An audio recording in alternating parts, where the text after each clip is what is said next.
Nosso estudo de hoje está na carta aos Romanos, capítulo 1, versículo 20.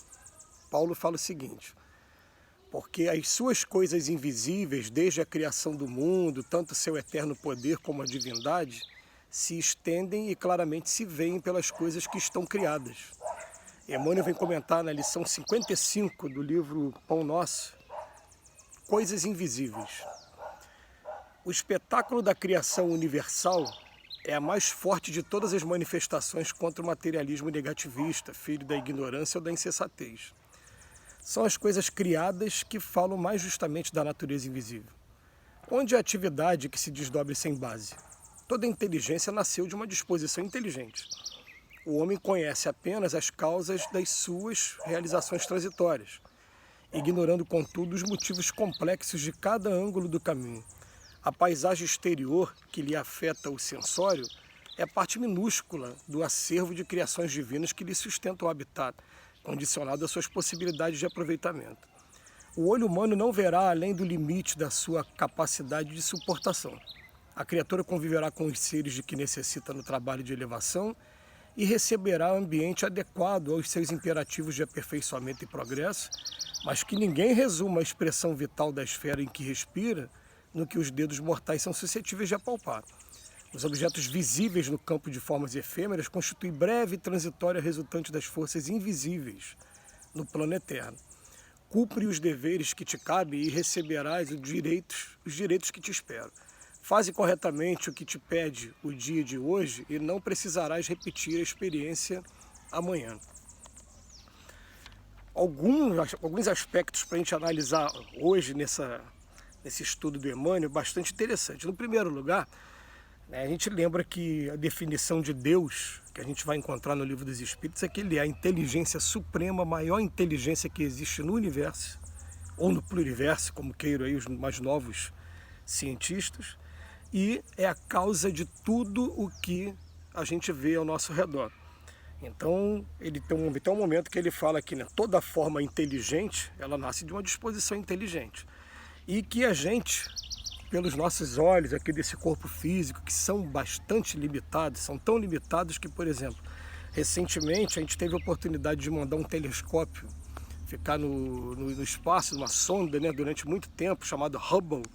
E quando a Hubble retornou, trazendo fotos e imagens do espaço, trouxe um espetáculo de cores que os nossos olhos aqui não conseguem atingir porque eles estão limitados pela nossa gravidade, né, daqui da Terra. Mas quando você ultrapassa a barreira da gravitacional, você vê um espetáculo de luz, né, de coisas que os nossos olhos não conseguem observar.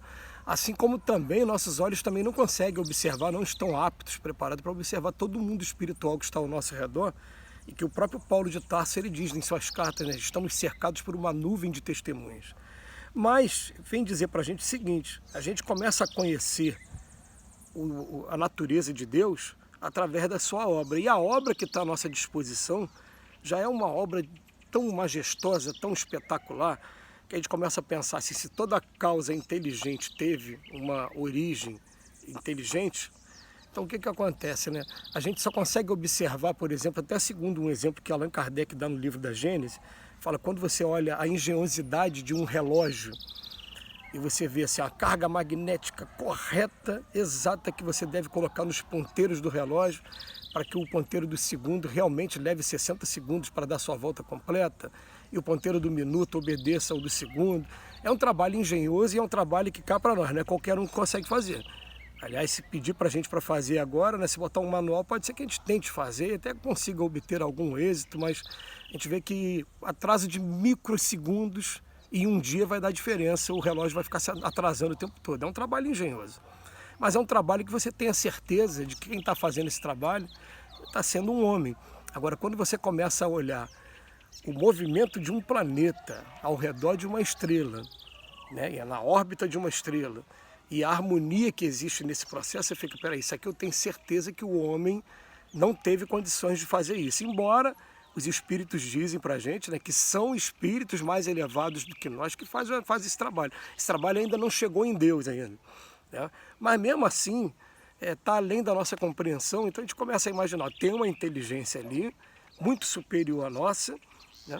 E não foi o homem que fez definitivamente, mas a gente quer começar a ter uma noção do que é a divindade, é a gente começar a olhar sua obra, o ciclo de vida de cada vegetal, de cada animal, todo esse processo de seleção natural, essa cadeia alimentar que vai promover todo o equilíbrio da natureza.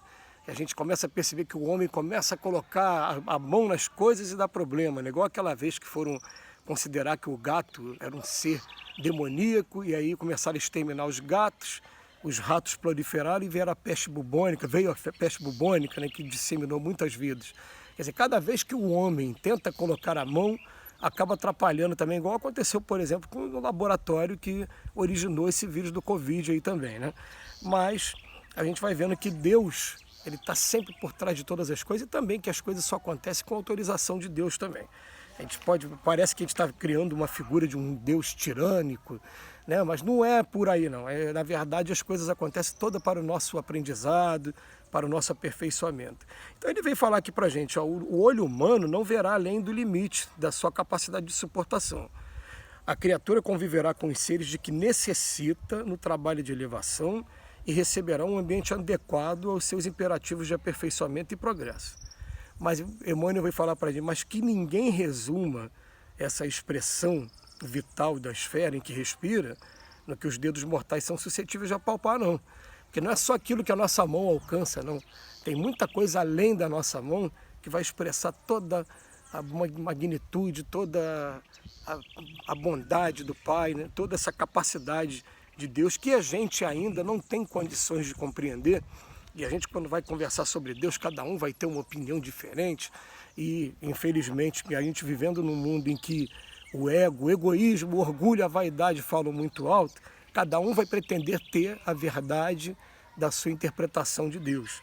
Mas os Espíritos vêm falar para a gente, né? Por enquanto, a gente não tem condição ainda de entender a natureza de Deus, além desses conceitos básicos para a gente, de que Ele é onipotente, Ele é onipresente, Ele é onisciente, e que Ele é a causa primeira de todas as coisas, a inteligência suprema, né, de todo o universo, ou pluriverso.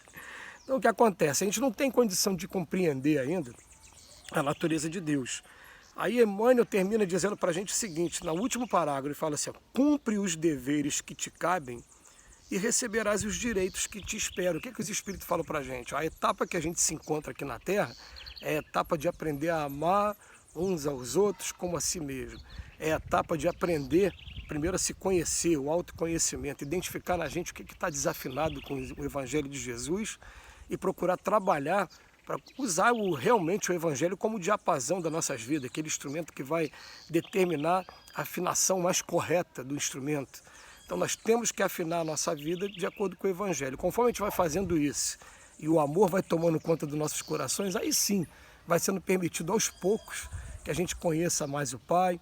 A gente vê que alguns espíritos vêm para cá em missão mais evoluídos, muito mais evoluídos que toda a humanidade, e eles já trazem uma noção maior do que seja Deus, mas eles nos poupam dessas informações porque a gente não está preparado ainda para esse tipo de informação. Mas a gente percebe, né, que alguns espíritos, que a gente não precisa nem nomear, né, mas tantos, a gente fica aqui no Chico Xavier, fica na Madre Teresa, um representante da igreja, fica num Sai Baba, um representante indiano. Em cada cultura, Deus vai mostrar para a gente que não deixa ninguém desamparado. Todas as religiões do planeta, tem sempre alguém cuidando daqueles fiéis ali, tem sempre alguém representando Deus, trazendo seus valores de Deus para dentro da gente.